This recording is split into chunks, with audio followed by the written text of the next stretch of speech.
Well, for me, it's exciting. You know, part of the reason I considered taking this job is just the enthusiasm the country has for the team. I mean, if you watched the World Championships in Ljubljana and you watched the excitement level of the fan and the participation of the fan, you felt like the fans were playing the games.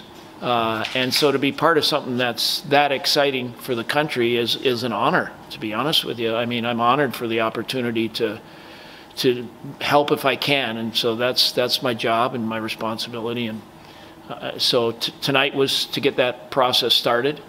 I know a little bit about Hungary and the team and the players, having been in Fehérvár and coaching some of the players that'll be on the team, but it's the first chance for me to look face to face, eye to eye with, you know, the rest of the candidates for the team, and I wanted to do that so we could get the process of, you know, learning our style of play as soon as possible. And how will you set up the whole season until the birds? Well, what we're going to try to do, which I think is maybe a little bit different, is we're going to try to approach the next 3 months as if we were going to university. So the players all go their separate ways after the meeting tonight, all playing for their individual teams. But, you know, just online, we're going to try to educate the team on how we're going to play as a team. So they're going to have to study a little bit between now and the first national team camp, which is always in the month of November. So they got some homework, I guess, is the best way to put it. They've got some homework to learn how we're going to play so that the saying would be we can hit the ground running when it comes to November. We can get going in a hurry because everybody kind of understands at least the basics of how we want to play. Do you want to implement big changes? Well, I don't know the answer to that because, you know, I mean, on July 1st, I started coaching, and so for me, it's more from July 1st moving forward than it would be in looking back at all. So here's what I know, that the Hungarian hockey program was positioned well enough and performed well enough to make the top pool. So somebody in the past did some good things, right? And that provided an opportunity for the country to play with the best teams in the world, which is a great honor.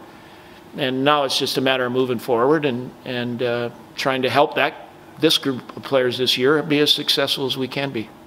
You know half of the squad from Fehérvár, Yeah. but what do you think about the other half from the league?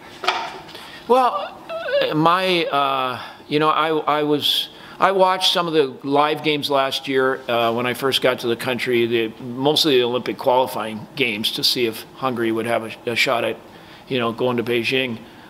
So I watched a little hockey then, but certainly after taking the job, I now have studied the last year's team more.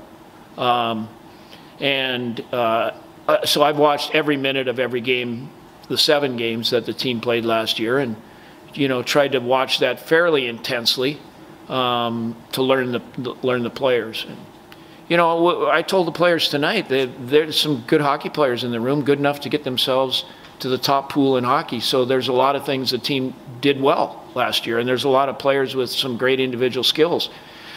Do we still need to find ways to get better? Well, yeah, because we're moving up to the top teams, top countries in the world hockey-wise, and so I think the team's good. I think we'll have to be better than we played last year, but that's pretty easy logic. We're going to play some really good hockey teams come May, and as you do in all sport and throughout life, you're always working to get better. So we're going to work to get better.